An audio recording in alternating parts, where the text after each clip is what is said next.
소중함을 감사하고, 또 오늘은 어버이 주일입니다. 그죠? 어버이 주신 하나님께 감사하고, 원래 다음 주는 서성의 주일이거든요. 서성의 주일인데 언제부터인가 서성의 주일이 없어졌어요. 우리 주일학교 교사들 너무 애를 많이 쓰시고 수고 많이 하시는데, 우리 주일학교에 자녀를 맡기신 분들은 다음 주 서성의 주일날 꼭 담당 교사들 찾아가셔서 감사하시기 바랍니다. 예, 감사합니다. 주일학교를 자기 자녀를 맡겨주신 분들은 꼭 찾아가서 선생님한테 감사하다 이렇게 말씀을 해주시면 좋겠습니다. 사실 저는 오늘 어버이 주일인데 별로 설교를 안 하고 싶습니다. 다음부터는 어버이 주일에는 외부에서 좀 와서 설교했으면 좋겠다. 왜냐하면 제가 어버이에게 잘 못하거든요. 그래서 별로 자신이 없어요. 그래서 오늘은 조용조용히 설교를 하도록 그래야겠습니다. 별로 자신이 없습니다. 여러분들 5월달 가정의 달이라고 하는데, 가정의 달로 만들어 놓았으니까 그래도 가정을 좀 돌아보고 또 가정을 생각하는 그런 기회가 있는 것 같습니다. 여러분, 가정이 어떻게 시작이 되었습니까? 하나님께서 아담을 창조하시고 하와를 아내로 주었습니다. 그러면서 가정이 만들어졌습니다. 하나님이 교회보다 먼저 만드신 기관이 가정입니다. 교회보다 먼저 세우신 기관이 가정이에요. 하나님께서. 교회가 건강해지고 교회가 잘되고 행복하고 교회가 부흥하려면 여러분, 가정이 건강하고 행복하고 가정이 좋아야 됩니다. 그래야지 거기서 모인 사람들이 모인 교회가 건강하고 행복하거든요. 오늘날 사탄 마귀가 교회를 직접적으로 무너뜨리기 위해서 외적으로 교회를 박해하게 하기도 하고 핍박하기도 합니다. 이슬람이나 공산국가 가면은 교회를 막 외적으로 박해하고 핍박하거든요. 또 내적으로 보면 성도 간에 서로 미움이 발생하게 해가지고 성도 간에 서로 시기하고 물고 뜯고, 그리고 또 세상의 가치관, 세상의 생각들이 교회 안에 들어와가지고 교회가 세상처럼 돌아가도록 만드는 그런 사탄의 공격들이 있습니다. 그리고 또한 사탄이 간접적으로 교회를 파괴시키는 방법이 있는데, 그것이 뭐냐면 가정을 파괴시키는 것입니다. 가정이 찢어지게 하는 것이에요. 그러면 성도들이 가정이 힘들면 믿음 생활 하기가 쉽겠습니까? 힘들죠. 그러니 교회를 약화시키고, 가정을 약화시켜서 교회를 약화시키고, 사탄이 그렇게 하는 것입니다. 건강하고 행복한 가정이 되기 위해서는 가정을 창조하시고 만드신 하나님의 원리, 하나님의 법대로 따르면 됩니다. 부부가 먼저 하나님 말씀대로 서로를 존중하고 사랑하고, 부모가 자식을 주님의 훈계와 교훈으로 양육하고 본을 보이고, 자식은 부모님께 순종하고, 그러면 여러분들 그것이 하나님의 원리거든요. 가정도 행복하고 교회도 건강하게 성장할 줄로 믿습니다. 오늘은 어버이 주일을 맞이해서 부모 공경에 대한 자신이 없지만 부모 공경에 대한 하나님 말씀을 살펴보고자 합니다. 여러분, 인간이 태어나서 가장 먼저 만나는 사람이 부모이지 않습니까? 첫 대면하는 사람이 바로 부모입니다. 부모의 관계, 처음 만난 사람. 이 부모의 관계가 훗날 앞으로 내가 만날 사람들, 그 모든 사람들의 관계를 이루는 모판이 되는 것입니다. 부모가 먼저 이 사실을 알아야 됩니다. 우리가 자녀를 볼 때 얼마나 기쁨으로 자녀를 처음에 봅니까? 그러나 이 아이가 제일 먼저 만나는 사람이 나구나, 이 사실을 알아야 됩니다. 부모가 먼저. 나로 인해서 이 아이의 앞으로 미래 인간관계가 형성이 되겠구나, 이 사실을 아셔야 돼요. 아이가 태어났을 때에 그 아이를 환영해주고 축복해주고 격려해주면, 좋아해주면 그 아이가 밝고 긍정적인 사람이 된답니다. 그런데 아이가 태어났는데 아이를 저주하고 싫어하고 뭐가 못생겼니 험담하고 그러면 그 아이가 부정적이고 삐뚤어진 아이가 된다는 그런 실제적인 보고도 있습니다. 제가 분당에서 부교육자 하는 시절에 우리 성도님이 전화가 왔어요. 목사님, 시간 있습니까? 예. 임종 기도를 좀 해주세요. 임종 기도를 좀 해주세요. 갓 태어난 아이인데 임종 기도를 해달라는 거예요. 우리 교회 성도는 아니었습니다. 그래서 분당에 있는 병원에 가서 봤는데 태어난 지 한 2, 3주 돼서 거의 한 달이 안 됐습니다. 한 달이 안 됐는데 애기인데, 갓 태어난 애기인데 병이라는 병은 다 갖고 있어요. 소아암부터 고혈압, 당뇨, 애기도 그런 거 다 있대요. 병이란 병은 한 4가지, 5가지 병을 다 갖고 있어요. 그래서 이제 죽게 될 것이다. 그래서 목사님 불러가지고 우리 교회 성도도 아니었어요. 제가 부목사 시절인데 임종기도를 좀 부탁한다. 그래서 그 작은 생명을 위해서 임종기도를 드린 적이 있습니다. 하나님 이 영혼을 붙잡아 주십시오. 기도를 하고 난 뒤에 몇 주 지나서 실제로 아이가 천국 갔습니다. 근데 그때 제가 분위기로 보니까 부모가 너무 사이가 안 좋은 거예요. 너무 사이가, 젊은 부모들 너무 사이가 안 좋았어요. 결국엔 두 부모가 헤어졌어요. 그런 가운데서 자란 아이가 얼마나 힘들었을까 이런 생각도 해보았습니다. 여러분 태교가 너무 중요하다고 하잖아요. 태어난 이후에도 중요합니다. 계속 자녀를 축복해주고 자녀에 대해서 감사하고 격려해줘야 됩니다. 그래야지 그 자녀가 부모와의 좋은 관계 속에서 앞으로 사람과의 관계도 자신감 있게 잘할 수가 있는 거예요. 아이가 가장 먼저 만나는 사람이 부모입니다. 그러니 부모가 먼저 자녀에게 잘해야 됩니다. 동의하시면 아멘. 네, 감사합니다. 그리고 자녀도 동시에 부모를 가장 먼저 보는 사람이기 때문에 부모를 사랑하고 공경해야 됩니다. 오늘 본문은 이스라엘 백성들이 가나안 땅에 들어가 살 때에 지켜야 될 10가지 계명을 선포하는 이야기입니다. 이스라엘 백성들을 향해서 너희들이 가나안 땅에 들어가게 되면 너희들은 하나님의 백성, 나의 백성이기 때문에 나의 백성은 10계명을 지켜야 된다 하면서 10가지 계명을 쫙 주시는데 1계명부터 4계명까지는 하나님 섬김에 대한 계명입니다. 하나님 어떻게 섬길지 하나님에 관한 계명이고 5계명부터 10계명까지는 사람 관계에 대한 계명입니다. 사람과의 관계를 어떻게 만들어갈지요. 그런데 그 사람과의 관계에 대한 계명 중에서 5번째 계명이 첫 번째 계명인데 그것이 바로 내 부모를 공경하라 하는 것입니다. 가장 먼저 내 부모를 공경하라. 사람과의 관계에서 첫 번째 주신 사람에 대한 계명, 부모다 부모, 내 부모를 공경하라. 왜 하나님은 인간관계에서 부모 공경을 제일 먼저 명령하셨겠습니까? 3가지로 살펴보고자 합니다. 첫 번째는요, 부모는 생명의 뿌리이기 때문에 그렇습니다. 생명의 뿌리. 사람들이 크고 자라면 자기가 자아가 생기고 장성하면 부모의 존재를 잊어버립니다. 그냥 자기가 잘나서 그냥 뚝딱 태어난 줄 알아요. 여러분, 부모 없이 이 땅에 태어난 사람 아무도 없습니다. 부모가 내 존재의 출생의 시작의 이유인 줄 알아야 됩니다. 부모가 내 생명의 시작입니다. 부모의 생명이 없었다면 내가 태어날 수가 없거든요.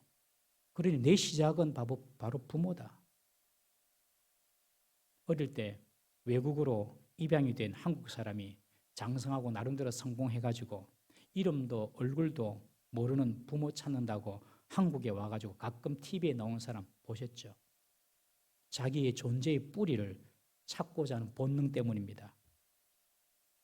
우리가 지금 부모님의 얼굴도 알고 부모님의 이름도 알고 한다면 그 자체부터 부모님이 나에게 주신 은혜인 줄 알아야 됩니다. 내가 뿌리 찾아서 헤맬 필요가 없기 때문입니다, 여러분.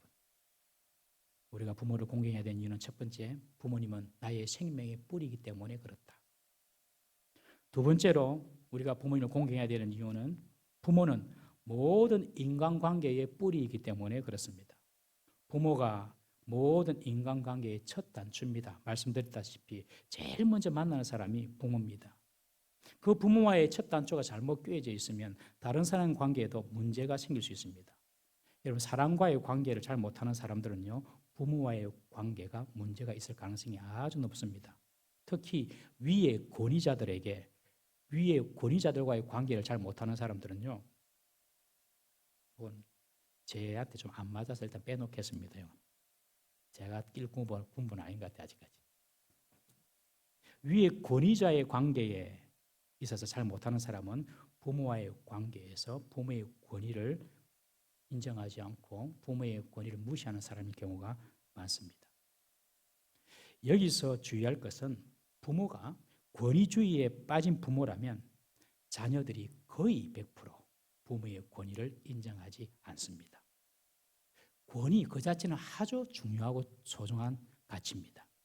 권위는 있어야지만 권위주의는 옳지 않습니다. 권위주의는 타인으로 하여금 억지로 나를 인정하게 하려는 압박이요, 압력이기 때문에 권위주의는 옳지 않습니다. 그러나 권위는 소중합니다. 만약에 부모가 권위주의에 빠진 부모라면 자녀는 절대로 부모를 권위 있게 보지 않습니다. 이런 부모가 권위주의에 빠진 사람, 이런 부모를 둔 자녀들은요, 자녀의 권위에 대해서 인정하지 않습니다. 부모의 권위에 대해서 인정하지 않습니다. 그래서 자기보다 더 높은 권위에 대해서 반항하고 인정하지 않는 그런 경향이 있습니다. 거꾸로 그러면서 미워한다고 배운다는 말이 있죠. 자신도 권위주의에 빠지게 됩니다. 그래서 부모와의 관계가 좋지 않은 사람들은 이렇게 보면 자녀와의 관계도 좋지 않은 확률이 꽤 높습니다. 이렇게 가는 거예요.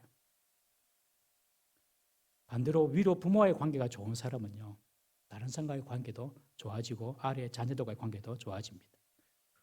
왕대밭에 왕대나고 쫄대밭에 쫄대난다는 속담도 있지 않습니까, 여러분? 불효자 밑에 불효자가 생길 수 있고요, 효자 밑에 효자가 나는 법입니다. 부모 공경, 이것은 모든 인간관계의 뿌리이기 때문에 하나님은 부모를 공경하라라고 명령하시는 것입니다. 모든 인간관계의 뿌리가 되는 부모, 그렇기 때문에 부모를 반드시 공경해야 됩니다. 세 번째로 부모 공경은 사랑의 뿌리 있기 때문에 그렇습니다. 자녀들은 부모의 사랑을 통하여서 사랑을 배웁니다. 부모의 무조건적인 희생과 헌신, 이것을 경험하면서 사랑이 무엇인지를 자녀들은 배워나갑니다. 이런 부모의 사랑을 받은 자녀들이 남도 사랑할 수 있고 하나님도 사랑할 수가 있습니다. 그렇지만 부모로부터 무조건적인 사랑을 경험하지 못한 사람들은요, 남도 사랑하기가 어렵고 눈에 보이지 않는 하나님도 사랑하기가 어렵습니다. 부모님은 우리에게 사랑의 뿌리를 심어주시는 분이기 때문에 우리는 부모님을 공경해야 합니다. 그러나 자라면서 당연히 받아야 할 그 부모님의 사랑, 그 사랑을 충분히 받지 못하고 자라는 자녀들이 있지 않습니까? 많습니다, 생각보다. 사랑을 받기는커녕 오히려 부모로부터 학대와 고통을 당하는 자녀들도 있습니다. 그런 자녀에게 부모를 공경하라 하는 이 말씀은 고문과도 같습니다. 이전 교회에서 어떤 성도님과 상담을 하는데 제게 그런 말씀하세요. 목사님, 교회 와서 신앙생활하니까 너무 기쁘고 행복하고 좋습니다. 그런데 하나님을 아버지라고 부르는 것이 너무 싫습니다. 하나님을 아버지라고 부르는 것이 너무 마음에 안 듭니다. 왜요? 물으니 하나님을 아버지라고 부르면 내 육신의 아버지가 생각이 납니다. 우리 아버지 가정에 소홀하고 자녀들에게 무관심하고 술만 드시고 오면 엄마와 싸우고 폭행도 하고 다른 아줌마랑 사랑이나 나누고 자기 멋대로 자기만 아는 철없는 이기주의와 권위주의로 똘똘 뭉친 그 아버지 생각이 나서 교회 와서 하나님 아버지 하면 아버지가 생각이 나서 너무 싫다는 거예요. 정말 이런 아버지를 사랑하기는 쉽지 않습니다. 골로새서 3장 21절 말씀 한번 읽어보겠습니다. 시작. 아비들아 너희 자녀를 노엽게 하지 말지니 낙심할까 함이라. 아비들아, 특별히 아버지에게 하는 말입니다. 부모도 포함됩니다만은 너희 자녀를 노엽게 하지 마라. 여러분, 분만 생각하면 노여움과 분노가 치밀어 오르는 자녀, 그런 자녀가 정말 부모 사랑할 수 있겠습니까? 참 힘듭니다. 불효자가 자녀 자신의 문제만이 아니라 부모가 불효자를 만드는 경우도 있다는 사실을 꼭 기억해야 됩니다. 부모가 부모답지 못할 때에 자녀로부터 존경과 공경을 받지 못할 수 있습니다. 오늘 이 예배 나오신 우리 성도님들은 탁 깨놓고 자녀들과 한번 이야기할 수 있기를 바랍니다. 혹시 관계가 좀 구부러지고 안 좋으면 탁 깨놓고 정말 자녀들과 다 푸시기를 바랍니다. 부모와의 관계가 공경과 사랑의 관계가 돼야지만 하나님과의 관계도 정상적으로 자랄 수가 있거든요. 링 라더너라는 그런 미국 작가가 있는데 이 미국 작가 이런 말을 했습니다. 어떤 가정에서 태어나느냐보다 어떤 가족을 이루느냐가 중요하다. 어떤 가정에서 태어나느냐보다 어떤 가족을 이루느냐가 중요하다. 이 말은 비록 사랑과 행복이 가득한 가정에서 태어나지 못했다 하더라도 내가 그런 가족을 이루는 것이 중요하다라는 그런 뜻입니다. 그런데 어떻게 이것이 가능하게 될까요? 어떻게 이것이 가능하게 되겠습니까?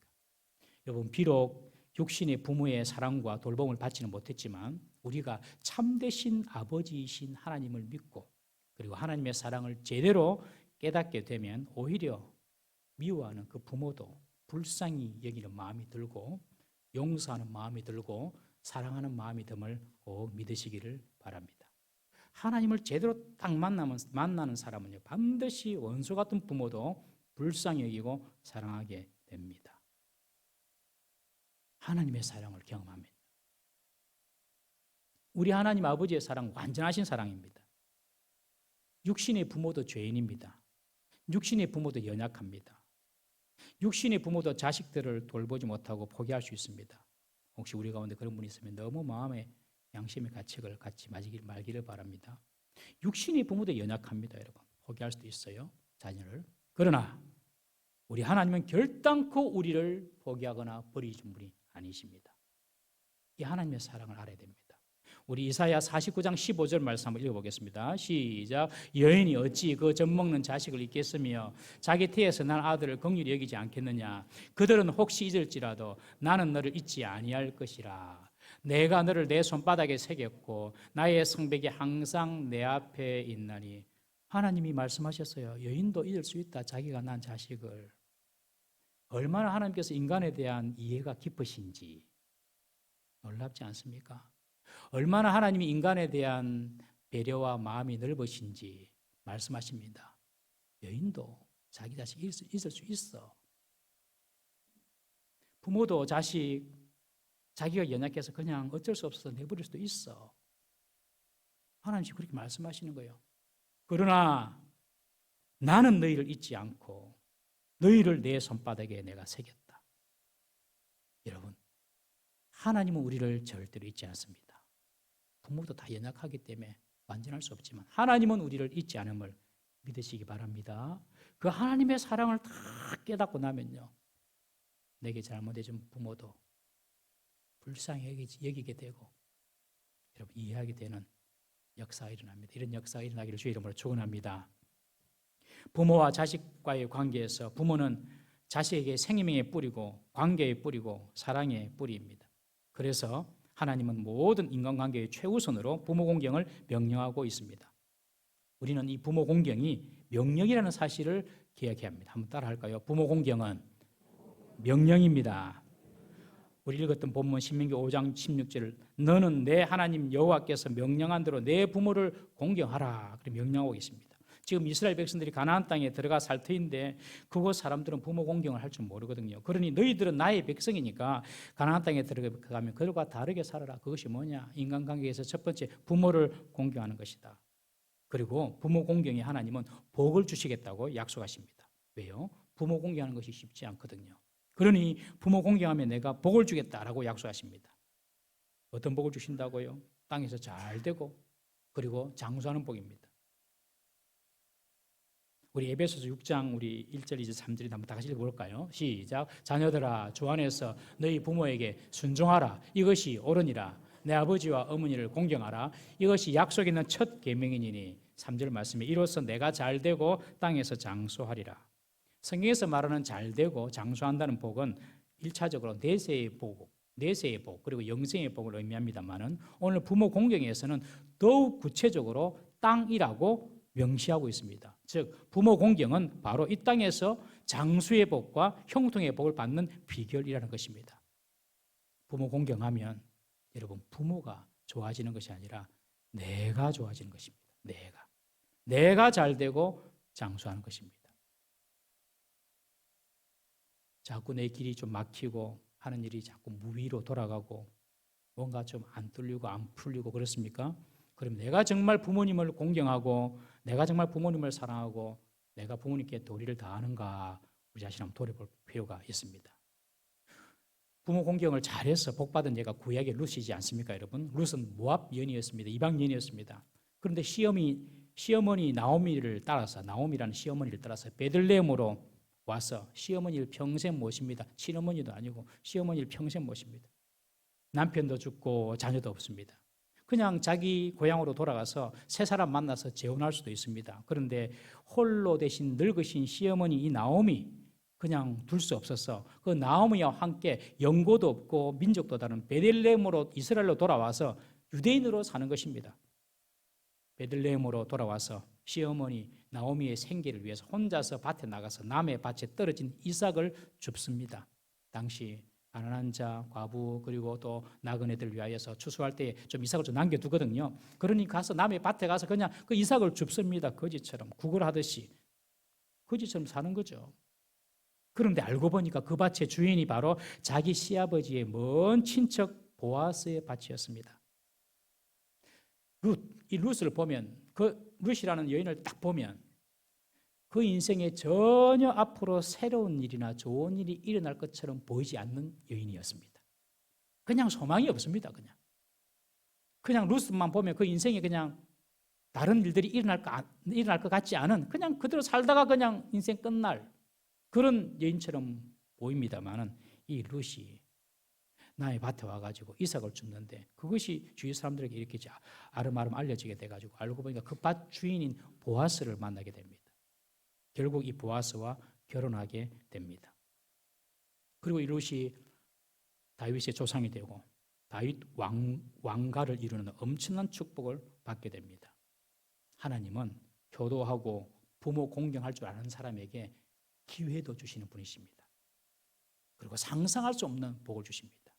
내 운명 팔자를 벗어난 복을 하나님은 주십니다. 그런 복을 다 받으시는 우리 성도 되시기를 바랍니다. 그 출발이 부모 공경입니다. 부모 공경.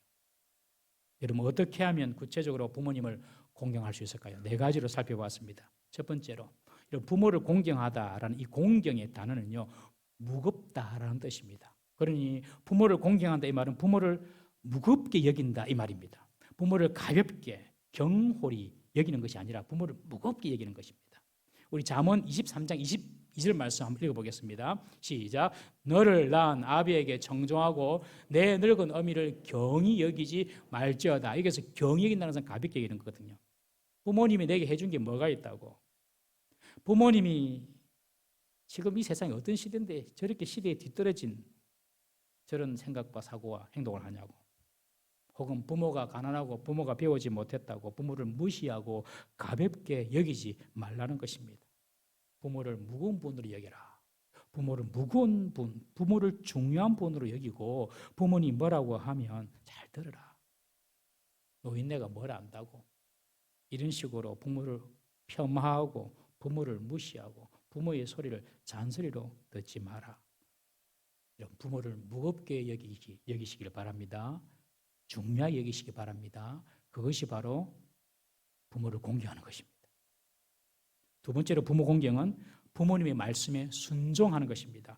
에베소서 6장 1절 말씀을 다시 한번 읽어보겠습니다. 시작. 자녀들아 주 안에서 너희 부모에게 순종하라. 이것이 옳으니라. 자식 못되게 하는 부모 없습니다. 요새는 워낙 이상한 세상이 돼가지고 자식을 진짜 못되게 하는 부모는 정말 간혹 봅니다만은 그러나 부모 자신이 능력이 없고 부모 자신이 자기 뜻대로 뭔가 하지 못해서 그렇지 부모 못되기를 바라는 자녀 못되기를 바라는 부모는 없습니다. 그러므로 부모님이 하는 말에 자녀들은 잘 들어야 됩니다. 순종해야 됩니다. 부모님의 입에서 금쪼가리가 계속 떨어지고 있는데 부모의 말이 다 금쪼가리입니다. 금쪼가리. 부모 입에서 금쪼가리가 계속 떨어지고 있는데 이것을 잔소리다. 엄마가 아버지가 세상 물정을 알아요. 이러면서 무시해버리고 듣지 않으면 부모를 공경하는 것이 아닙니다. 부모의 말씀에 순종하는 사람. 물론 주 안에서 순종해야 되죠. 부모님의 말도 주님의 말씀과 상충될 때가 있습니다. 그러면 주님의 말씀을 따라가야 되죠. 여러분 성경의 위대한 모든 인물들은 다 부모님의 말씀에 순종한 사람들입니다. 저도 순종을 아는 적이 많기 때문에 계속 설교는 작게 하도록 하겠습니다.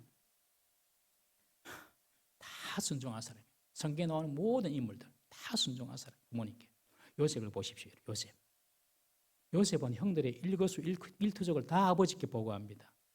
이 일로 형들은 요셉을 싫어합니다. 고자질한다고. 그러던 중에 아버지 야곱이 형들이 집을 멀리 떠나서 세겜이라는 곳에서 양을 치고 있는데 형들 양 잘 치고 있는지 형들은 안전한지 한번 보고 오라고 심부름을 시킵니다. 야곱이 그리고 요셉이 살고 있었던 그 헤브론에서 지금 형들이 양 치는 곳은 80km 떨어져 있는 곳입니다. 80km. 지금도 오늘날도 80km는 짧은 거리가 아니죠. 자동차를 타고 1시간을 달려야 되는 거리인데 그 당시에 뭐 별 게 있습니까? 교통수단이. 그런데 80km 떨어진 그곳에 가서 형들 어떻게 지는지 보고 오라. 그것도 자기를 잡아먹지 못해가지고 어르렁거리고 있는 그 형들, 자기를 환영하는 형들이 아닙니다. 그때 요셉이 말합니다. 내 아버지 다녀오겠습니다. 다른 말 없습니다. 내 아버지 그리하겠습니다. 네, 그리하겠습니다. 그 길은 요셉에게 죽음과도 같은 길이 되고 말았습니다. 형들에게 팔려서 애굽의 종으로 끌려가 22년 동안 가족들과 헤어지죠. 그런 위험이 실존하는 그런 길이었지만 요셉은 아버지 야곱의 말씀에 순종하면서 나아갑니다. 그 시간, 순종의 시간이 고통과 후회의 시간이었지만 결국 하나님은 그 요셉을 애굽의 총리로 만드는 과정이었습니다. 여러분, 부모님께 순종할 때 하나님께서 이런 복이 옴을 믿으시기 바랍니다. 오늘 이 자리에 우리 자녀들 부모님 말씀에 순종하십시오. 반드시 하나님께서 복을 주십니다. 다윗도 보십시오. 다윗이 그 아버지 이세, 아버지가 이세인데 그 아버지 이세의 집에 사무엘이 찾아옵니다. 사무엘이 찾아와가지고 내가 이스라엘의 왕들을 뽑겠다. 네 아들 다 불러라. 그러니 이 아버지 이세가 덜에 양을 치고 있던 아들들을 다 부릅니다. 7 아들을 부르는데 막내 아들 다윗 너만 남아. 내가 볼 때 너는 왕감이 아니니까 너만 남아. 그리고 막내만 양치기 하고 6 형들은 다 집으로 불러가지고 사무엘과 인터뷰하게 합니다. 누가 왕이 될지 이스라엘에. 여러분들이 다윗이면 집에 가고 싶겠어요? 안 가고 싶겠어요? 아버지 양치라고 한다고 예 아버지 알겠습니다. 양치겠습니다. 그래 알겠어요. 나도 좀 가서 좀 사무엘 좀 만나봅시다. 혹시나 압니까? 내가 왕이 될지. 그렇게 하시겠죠. 뭐 양이야 싹군에게 맡겨놓으면 되는 거고 자기도 집에 가서 한번 봅시다. 할 수 있는데 다윗은 전혀 이런 방구 안 하고 순종합니다. 사람들은 이세도 그렇고 다윗의 형들도 그렇고 사무엘이 오니까 사무엘을 통하여 무슨 왕이 되는 줄 알았습니다. 그런데 하나님의 시설은 이세의 집이 아니라 다윗이 혼자서 양치는 그 들녘이 있었습니다. 우리 시편 78편 70절 71절 한번 읽어보겠습니다. 시편 78편 70절 시작. 또 그의 종 다윗을 택하시되 양의 우리에서 취하시며 젖 양을 지키는 중에서 그들을 이끌어내사 그의 백성인 야곱 그의 소유인 이스라엘을 기르게 하셨더니 젖 양이란 말은 이제 어미 젖을 먹는 새끼 양을 말합니다. 젖 양을 다윗이 지키는 중에 그들을 이끌어 이 그들이 번역이 잘못됐습니다. 복수가 아니라 단수입니다. 그를 이끌어내사 다윗을 이끌어내사 그의 백성인 야곱 그의 소유인 이스라엘을 기르게 하셨더니 하나님의 시선은요 다윗에게 가 있었어요. 아버지 말씀에 순종하는 다윗에게. 앞서 보았던 룻도 보십시오. 우리 룻기 3장 5절 6절 말씀 한번 읽어보겠습니다. 시작. 룻이 시어머니에게 이르되 어머니의 말씀대로 내가 다 행하리이다 하니라. 그가 타작마당으로 내려가서 시어머니의 명령대로 다 하니라. 우리가 이 앞뒤 문맥 다 끊고 봐서 잘 이해가 안 되는데 이 어떤 상황이냐면요. 이 시어머니 룻이 나오미에게 여성으로서 정말 수치스러운 명령을 내립니다. 정말 수치스러운 명령을 내리거든요. 정말 수치스러운 명령을 내려요. 보아스를 유혹해라. 그 명령을 내리는 거예요. 그런데 룻은 내 어머니 말씀대로 하겠습니다 하고 지금 순종하는 것입니다. 여러분 하나님의 쓰임을 받고 하나님의 복을 받는 사람은 다 부모를 공경하고 부모의 말씀에 순종한 사람 주 안에서 여러분 주님 안에서 부모님의 말씀에 순종할 수 있기를 주의 이름으로 축복합니다. 세 번째 부모 공경은 부모의 허물을 덮어주는 것입니다. 부모의 허물을 덮어줘야 됩니다. 장성한 젊은 자녀가 늙으신 부모를 보면 그 판단이나 행동이 다 성에 차지 않죠. 부족해 보입니다.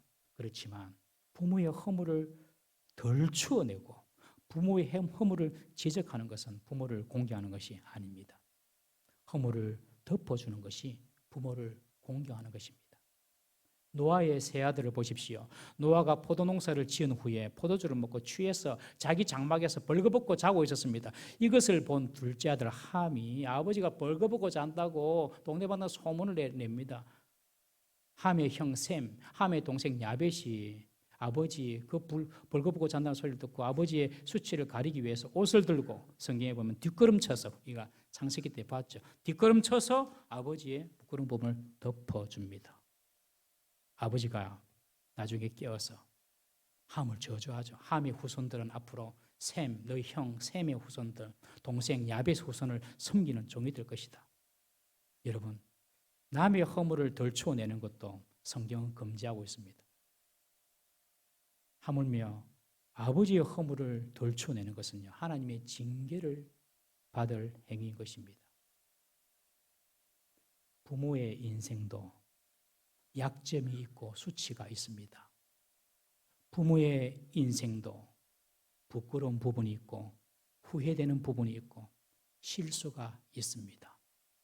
그것을 자녀들이 덜쳐내는 것은 부모를 공경하는 것이 아닙니다. 그냥 덮어주면 됩니다. 그냥 덮어주면 그것이 부모를 공경하는 것이고 그것이 하나님으로부터 복을 받는 비결인 것입니다. 우리 디모데전서 5장 1절 말씀 한번 읽어보겠습니다. 시작. 늙은이를 꾸짖지 말고 권하되 아버지에게 하듯 하며 젊은이들에게 형제 하듯 하더고 늙은이들 나이 드신 분들 아버지에게 하듯 해라. 꾸짖지 마라. 여러분, 부모의 허물을 덮어주는 것 부모 공경하는 방법인 줄 믿으시길 바랍니다. 그런 정말 착한 우리 성도들 되시기를 주의 이름으로 축복합니다. 마지막 네 번째로 부모 공경은 부모의 필요를 채워주는 것입니다. 부모가 연세가 드실수록 신체적으로 약해지기 마련입니다. 감기가 걸려도요, 잘 안 나아요. 한 달도 가고 두 달도 갑니다. 신체적으로도 부모의 육신은 약해지고 심리적으로도 위축되고 나이가 들면요, 그리고 정서적으로도 외로워지고 물질적으로도 궁핍해질 수가 있습니다. 이런 부모의 필요를 알고 실제적으로 채워주는 것이 부모를 공경하는 것입니다. 히브리어로 고르반이란 말이죠. 고르반.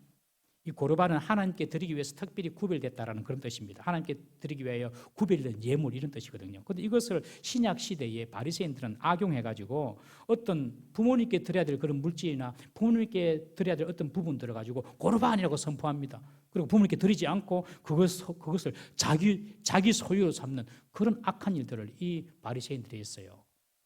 이런 바리새인들을 향하여 예수님은 너희들이 부모 공경이라는 하나님의 말씀을 고르반이라는 너희의 전통을 따라서 그 전통 지킨다고 하나님 말씀을, 부모 공경이라는 하나님 말씀을 폐한다라고 책망하십니다. 그러면서 부모의 필요에 대한 공급을 게을리하지 말 것을 교훈하십니다.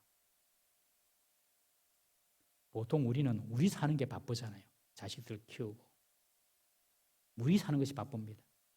그래서 마음은 있지만 실제적으로 같이 부모님께 시간도 잘 못 내드리고 잘 돌보지 못할 때가 참 많습니다. 마음은 있죠. 마음은 있는데 또한 내 형편이 아직까지 좀 안정되지 못해가지고 내 형편이 아직까지 준비가 되지 않아서 부모님의 필요가 보이지만 그냥 방치해두는 경우가 종종 있습니다. 여러분, 그러나 우리가 아직 잘 준비가 되어 있지 않다 하더라도 부모의 필요를 채워주는 일에는 작은 것부터 시작하는 것이 옳은 일인 줄 믿으시기 바랍니다. 전화라도 자주 드리고, 저도 잘 못합니다만 전화도 자주 드리고 부모님 말씀도 듣고 작은 물질도 드리고, 왜냐하면 내 형편이 좀 좋아지고 내 형편이 좀 안정되면 내가 그때 좀 열심히 부모님 섬겨야지 이렇게 생각을 하는데 부모님은 기다려주지 않더라고요. 부모 공경에는 유통기한이 있습니다. 부모 공경에는 유통기한이 있어요. 부모 떠나고 세상에서 효자 되려고 부모 길 챙기고 제사 모시고 그것은 청개구리 효자입니다. 청개구리 효자. 부모 살아계실 때 섬겨야 됩니다. 여러분, 특별히 자녀들이 이제 부모님께 뭐 필요를 채워드리려고 하면 부모님 거의 다 뭐 됐다 뭐 이래 하시잖아요. 저도 아버지 식사 마시지요 하니까 됐다 너희끼리 먹어라. 새끼들도 많은데 너희끼리 먹어라. 그래 하세요. 부모님께 어떤 의사를 물을 때는 한 번으로 절대로 끝나면 안 됩니다. 3번까지 꼭 물어야 됩니다. 3번까지. 아니 더 물어도 돼요.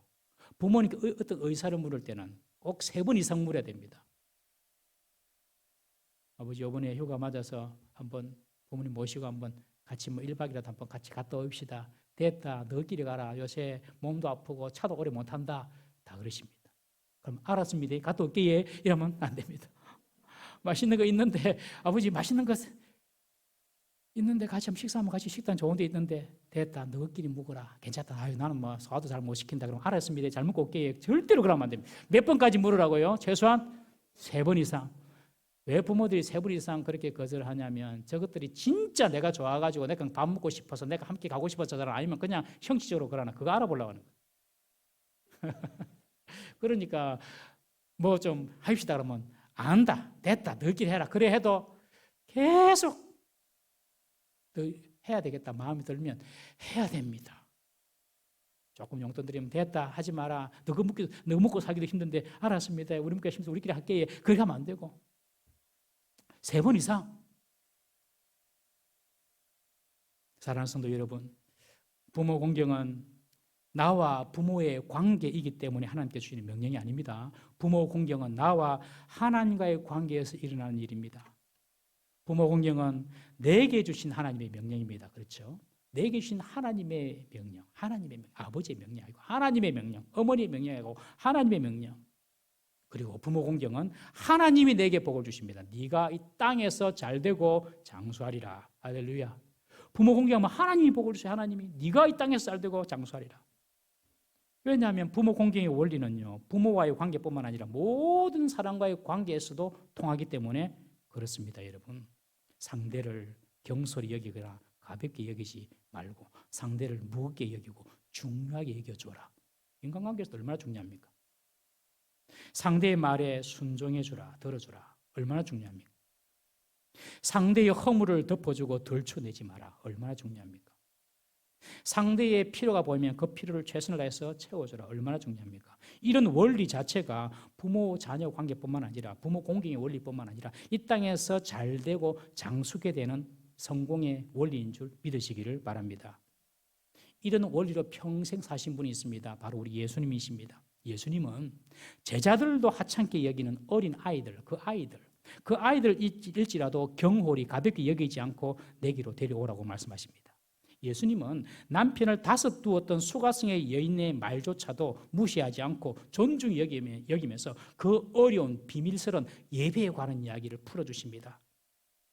예수님은 현장에서 가늠하다가 잡혀온 그 여인의 죄까지 덜추지 않고 다 덮어주시면서 나도 너를 정죄하지 않겠다. 여러분, 우리가 예수님 안에 있으면 주님은 우리의 죄를 정죄하지 않습니다. 허물을 덮어줍니다. 예수님은 천국 복음과 떡으로 사람의 영혼과 육신의 결핍과 필요를 채워주셨습니다. 배가 고픈 군중들 향하여 오병이어로 먹여주시지 않습니까? 이런 원리가 부모 공경의 원리만 아니라 모든 인간관계의 원리예요. 그러니 그 사람이 안 잘 되겠습니까? 잘 될 수밖에 없죠. 또한 부모 공경의 최고의 모델이 바로 예수님이십니다. 예수님은 자기 뜻을 내려놓고 하나님 말씀에 순종하여서 하나님께 공경하여서 가신 곳이 십자가입니다. 겉으로는 죽음의 길처럼 보였으나 부활의 영광으로 수많은 영혼이 구원받는 생명의 길이 된 것입니다. 이런 예수님을 우리들이 믿고 있습니다. 우리도 예수님을 따라가는 예수님의 제자가 되어야 될 줄로 믿습니다. 사랑하는 성도님 여러분, 부모 공경은 하나님이 우리에게 주신 축복의 방편임을 꼭 기억하십시오. 우리 가운데 이미 부모님이 소천하시고 계시지 않는 분도 계시죠. 그런 분은 하나님을 진짜 내 아버지처럼 섬기십시오.